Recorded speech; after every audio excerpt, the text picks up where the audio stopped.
decide on college once it's over, and they have to start looking for a job. Some will have an easier time finding one than others. Most hotly recruited in the on-campus interviewing, which is only part of the total picture, are those students with backgrounds in engineering and business, and also the physical sciences. More specifically, chemical and petroleum engineers can expect to make as much as $30,000 their first year out of school. The 50 to 60 seniors graduating from OU in a few weeks were interviewed for jobs more than 1,200 times this year. Unfortunately, not everyone can or should be an engineering student, so they have to come up with an alternative. There are other career possibilities, such as modern dance. It may not pay as well as petroleum engineering, but there is a certain amount of personal satisfaction in it. Arts and sciences graduates can expect to make about half the money each year. Besides that, they'll probably have to go out and convince someone to hire them, unlike the engineers who are courted by major companies. And that's why engineering, accounting, and business classes are filling up. Placement advisors say today's students are going after the money and the careers that will pay. Ted Brown, Action 4 in Norman. Contribution to society is taking second place to making a buck. Ted Brown, Action 4 in Norman.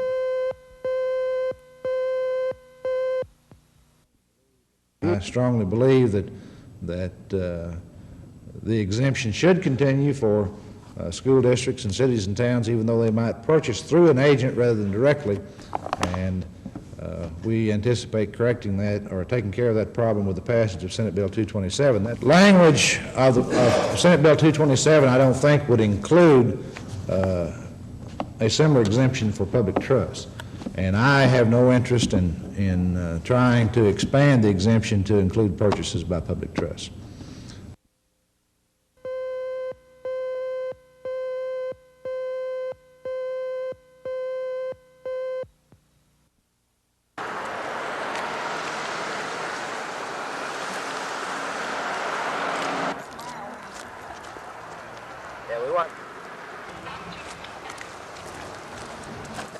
Okay.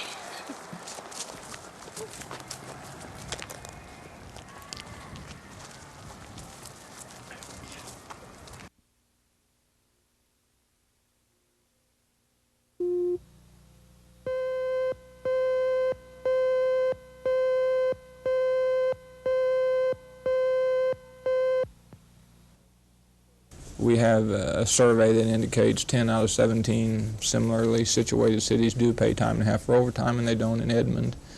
And we believe that we can negotiate time and a half this year.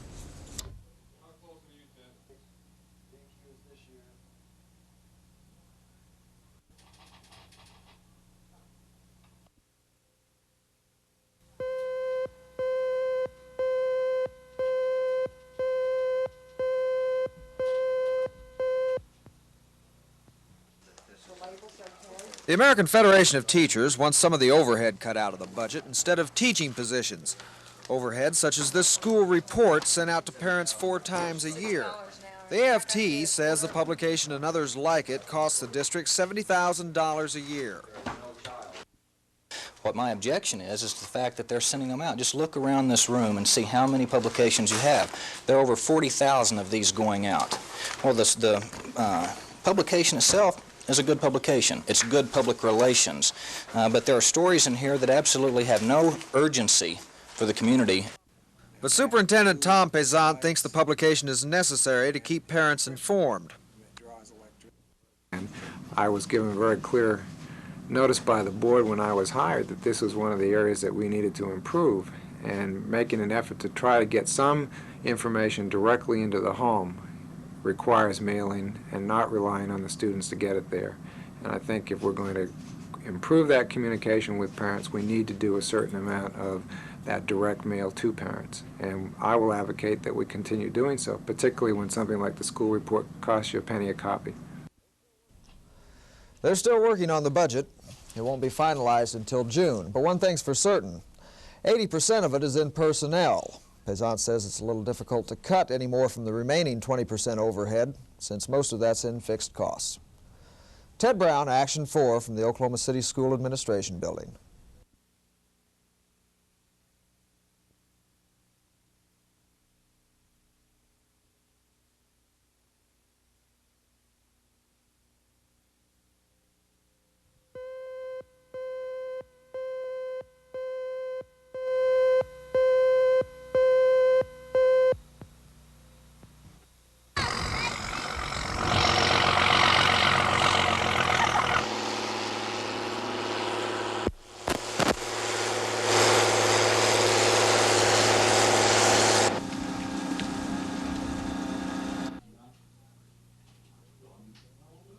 they're going down the drain if something doesn't happen. Government bailout or something. You know, you got to have a certain amount of money to keep a business going. Not all the crops are covered. Only, you know, only certain crops in certain counties, and it won't work that way.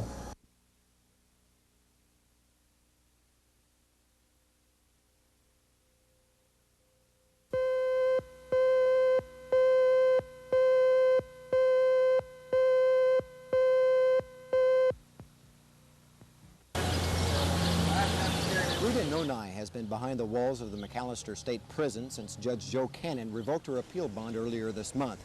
But Mrs. Nauni was looking forward to her freedom today. Nauni's supporters arrived at the prison at noon. They hoped to take Rita back to Oklahoma City. But there was a snag. Nauni's release papers didn't make it to the warden's office, so Nauni's supporters began checking with the post office to find out what happened. Nauni's frustrated friends returned to McAlester. Father Jerry Mason entered the prison to give Rita the bad news that her freedom papers had somehow got lost in the U.S. mail. Scott Wallace, Action 4 at McAlester State Prison.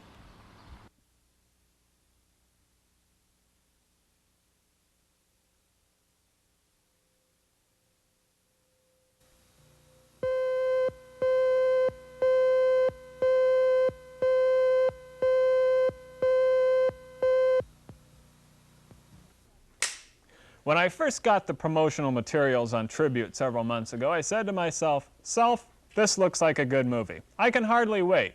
When the Academy Award nominations first came out and Tribute was in the ranks, I was waiting. When the voting was done and the Academy Awards themselves were presented, I was still waiting. Well, finally, Tribute has come to Oklahoma City, and it's been worth the wait. Jack Lemmon plays Scotty Templeton, a man who hasn't succeeded at much of anything in life except making people happy that they're alive. Robbie Benson plays his son Judd, the one person that the happiness never reached. Through divorce and years of separation, the two men have grown apart. And when Lemmon learns that he will die of cancer, he realizes it's a long way back to his son.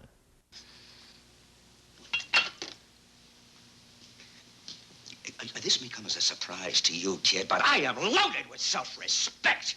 All right, then. Do it for me. Yeah, for you? Yes. Oh, yeah, why? Because I need you. Oh. And when I needed you before, you weren't there. And I need you now. Where were you when I needed you? What? Jesus, I guess there's no two-way street, is there? Huh? Where the hell were you when I was in the middle of the city knocking my ass off looking for a job? Where were you?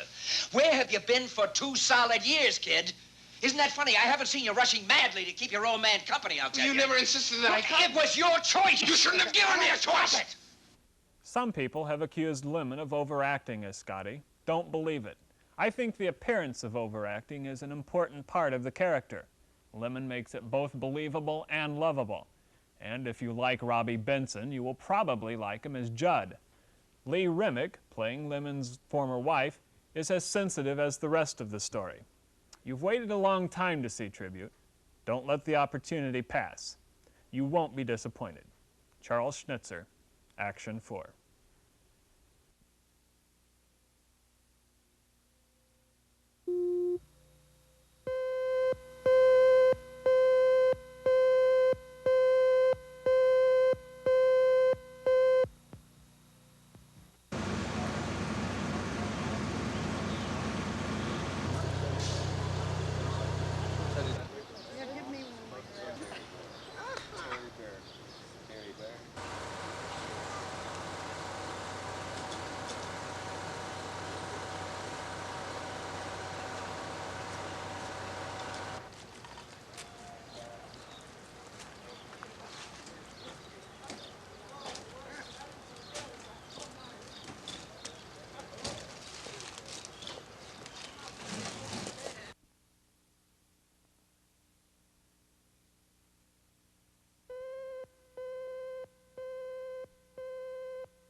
High interest rates have affected the price of houses, but it hasn't affected the demand.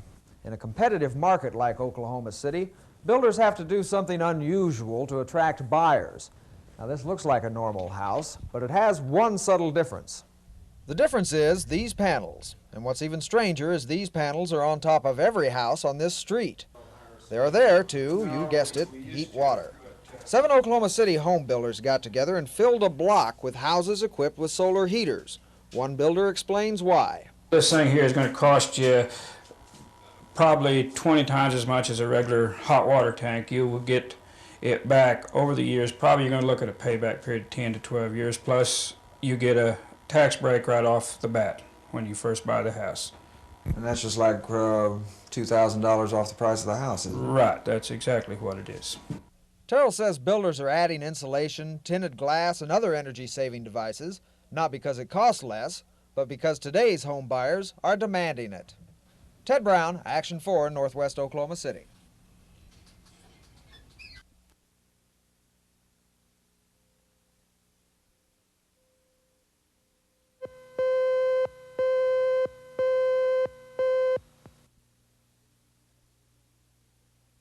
Police and city officials deliberated more than 4 hours this afternoon.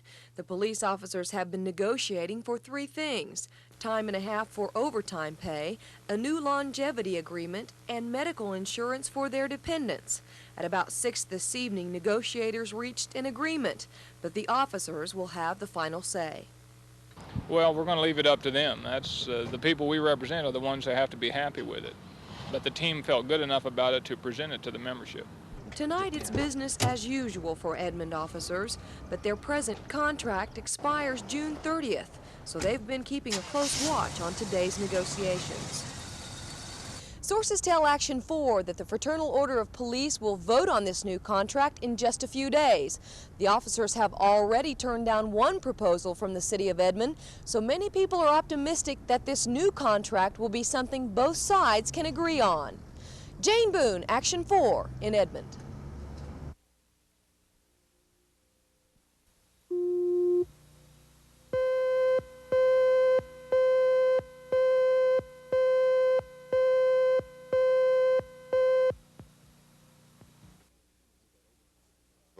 It seems to me that overtime issue was the deciding factor. Would you agree? Yes, sir. A lot of the people have to be called in on crashes, ID men, and I believe it's worth time and a half to come in like that. So far, the agreement seems to me to be a real good step forward for the way we've been. We've never had time and a half before, and I think even partial time and a half is a giant step forward. We're real happy with the contract. Overtime is something that we've needed for a long time. Yeah, I'm pretty happy with it. I think the city negotiated with us real well on the contract, and I believe they did what they could this year. I'm a lot happier this year than I have been with previous contracts that we've signed with them.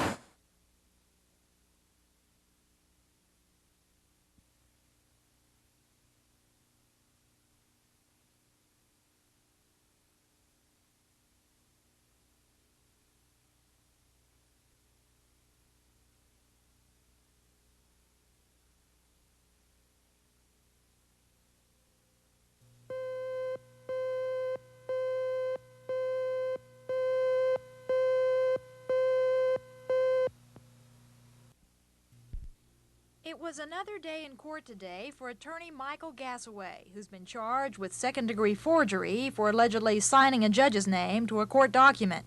That charge is a felony charge. The case involving Michael Gassaway has been dragging on for months. The charges were first filed against him in October of last year. And in the meantime, Gassaway has continued to practice law. To my knowledge, that is correct. Do you have any problems with that? Well, it's not the job of the district attorney's office to get involved in that type of action. We are merely here to prosecute a criminal case. Meanwhile, the president-elect of the Oklahoma Bar Association, while not referring to Gassaway in particular, explained the OBA's position when one of its attorneys receives a complaint or is charged with a crime. Well, now, of course, we have complaints quite often of various degrees of severity. Until there has been some sort of a conviction, as long as there's a case pending, the Bar Association doesn't take any action at all. But Mr. Boyd did say a new policy would go into effect come July, which would put to rest any concern that lawyers consider themselves above the law. The Bar Association has adopted, and it will go into effect on July the 1st, a new procedure for the handling of grievances against lawyers, which to my mind is innovative and I believe will dispel the idea that lawyers are trying to take care of their own, because laymen will now be a part of this process. And Mr. Boyd says the OBA also likes to make practice of a statement attorneys use quite often, and that is innocent until proven guilty. Bella Shaw, Action 4.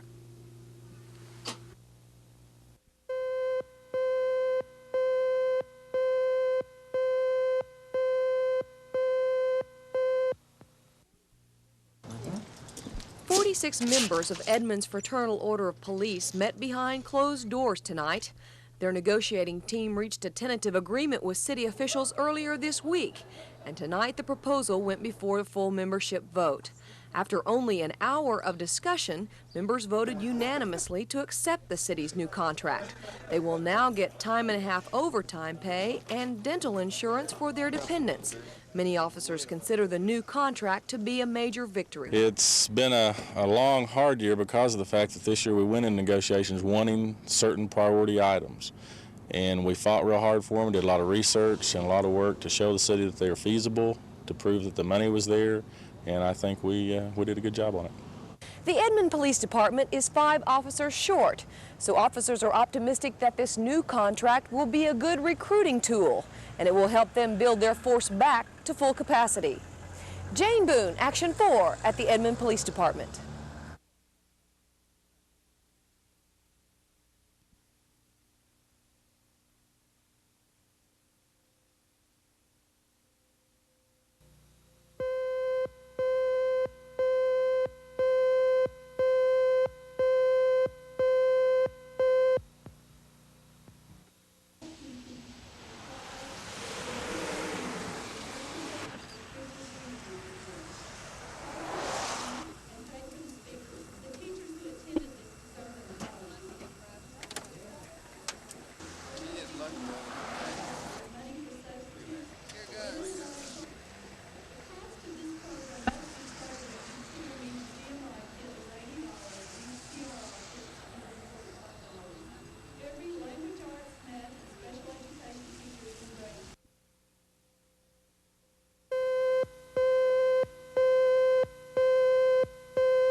It was just over 4 months ago and the body of Tracy Diane Nielsen was found in these apartments. Her husband had come home only to find out his wife had been brutally stabbed to death. Mrs. Nielsen was killed on her 21st birthday and for no apparent reason, thus starting a massive manhunt. It's thought that Nielsen was killed sometime around noon on January 5th. The Oklahoma State Bureau of Investigation says it has received several leads in this case, but many of those leads have led to the solution of other crimes not related to the murder.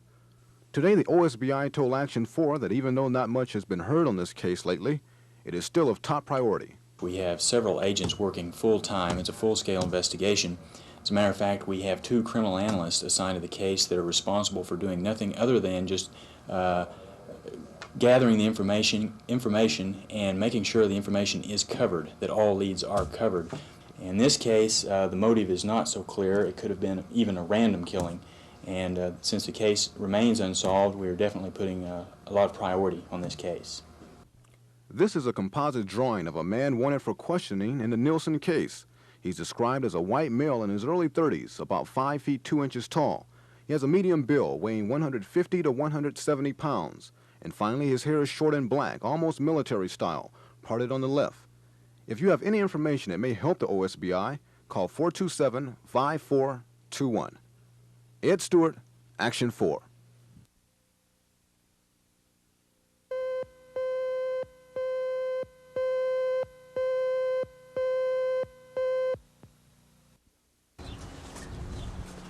Students at John Carroll School attended a special mass this afternoon to pray for the recovery of the Pope. Most of the youngsters looked sad as they entered Our Lady's Cathedral in Oklahoma City. They were still very shaken up by the assassination attempt of President Reagan. of recent, you know, and all of that put together, and then the things that are going on in the world today in general. So I teach social studies. So all of it has kind of gone together on them, and it really was a shock to them hearing that the Pope, you know, anyone but a religious leader, you know, I think they could have accepted the assassination attempt on President Reagan more than, you know, for the pontiff, you know. It was very hard. It wasn't that long ago that these youngsters prayed for the recovery of Ronald Reagan. Today, the children, their teachers, and priest prayed for the recovery of Pope John Paul II.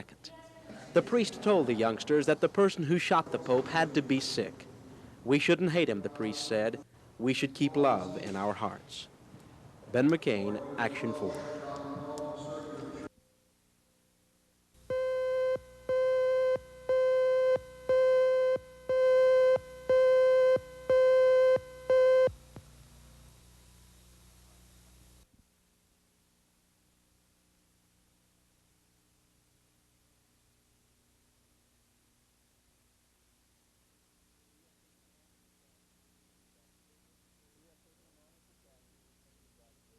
We have taken the normal precautions of sending the doctor over every day, weighing him every day, and taking medical exams on him every day.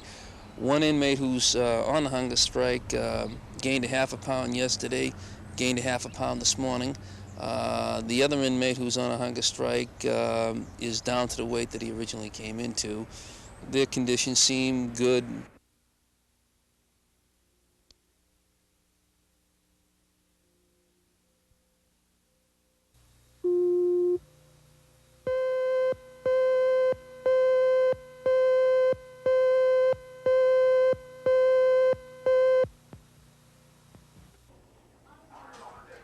If you decide to vacation in Oklahoma and call the state tourism department for reservations, there's a good possibility you'll hear this.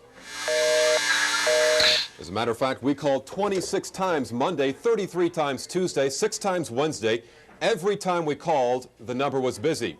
Today, we went to the tourism department to find out why. Thank you for waiting. Is someone helping you? For starters, 3 operators will handle a flood of 3,500 incoming phone calls this month. They work in confined quarters with an outdated manual phone system. There's no computer to book reservations in one of the 7 state lodges. Operators are forced to put callers on hold while they try to write out their reservations longhand. It just seems that 3 people handling all those calls is asking too much of those people. Well, our director, Abe Hesser, has given me an open door to develop this system and to take care of the incoming calls that we're getting. We are expecting to have it in line within the next week or 2. The tourism department has a 5-step plan to do away with the reservation by phone headache. 2 more phone lines are to be installed, and 2 more operators to be hired to take care of incoming calls. Eventually, a new automated phone system will be put in, with Southwestern Bell training the operators. And finally, the switchboard operators will be moved to an office with a little bit more elbow room. All of this should clear up the problem. I'm Larry Audis, Action 4 at the Tourism Department.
The school board meeting room was packed with people concerned about the future of Central Innovative High School. The school district had already decided to sell the present property where the school is located, so the decision facing the board was where to move the innovative program. I would hate to see this program go down the drain.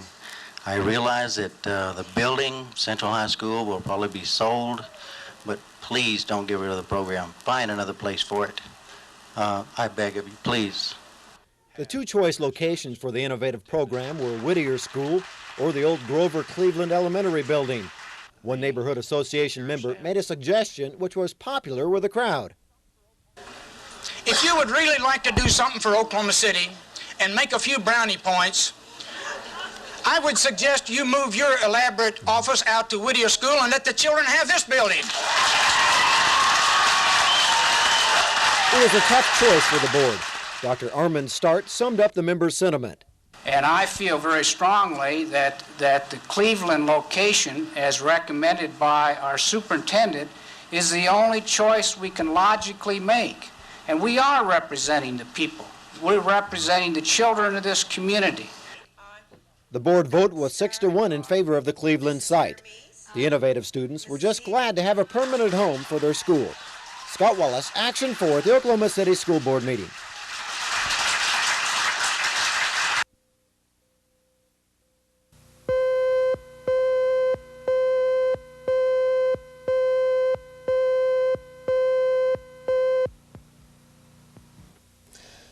An Oklahoma landowner writes in and says, I bought the fence which separates my property from my next-door neighbor. He grows hedge and honeysuckle on his side, and I grow running roses on mine. But you can't even see them because of his stuff. I don't want to cause hard feelings, but is there a law that covers my rights in this problem? Well, there is some Oklahoma law that indicates that when the branches or roots of a tree or other plant on adjoining land extend onto or over a person's property, that person can, as long as they have not encouraged the condition, cut off the branches or roots at the property line. It's also generally held that when some actual damage has been caused, the landowner can sue his neighbor, forcing him to maintain his plants on his own property, and for the amount of damage that they have caused. Before you file suit, however, it may be better to go and have a simple talk with your neighbor. For Action 4, this is Ray Vaughn with Legal Briefs.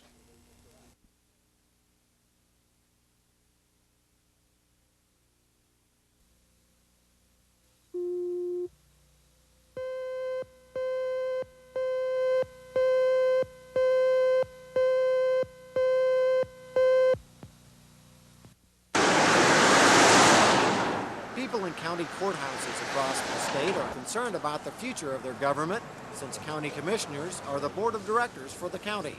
The recent federal probe of county commissioners in Oklahoma has had perhaps its most dramatic effect here in Canadian County, where 2 of the county's 3 commissioners have been under federal scrutiny already. One county commissioner has resigned his post, another is currently under federal indictment. Well, what kind of effect has this investigation had on the day-to-day operation of county government? Things are bustling as usual inside the Canadian County Courthouse. Documents must be filed, deeds recorded. The daily operation is not affected by the federal investigation. However, just outside those offices, stacks of files litter the hallway, mute testimony to the fact that some things are being neglected. Likewise, across the street from the courthouse, the county jail is also overcrowded. It's not uncommon to see more than 36 inmates jammed into the small structure on a busy weekend. Commissioner Glenn Ellison says he doesn't think any of Canadian County's major problems will be solved until after the federal investigation is completed. The massive federal investigation is continuing, and if more federal indictments are handed down as expected, then other counties besides Canadian County could find themselves in the same predicament. Scott Wallace, Action 4 in El Reno.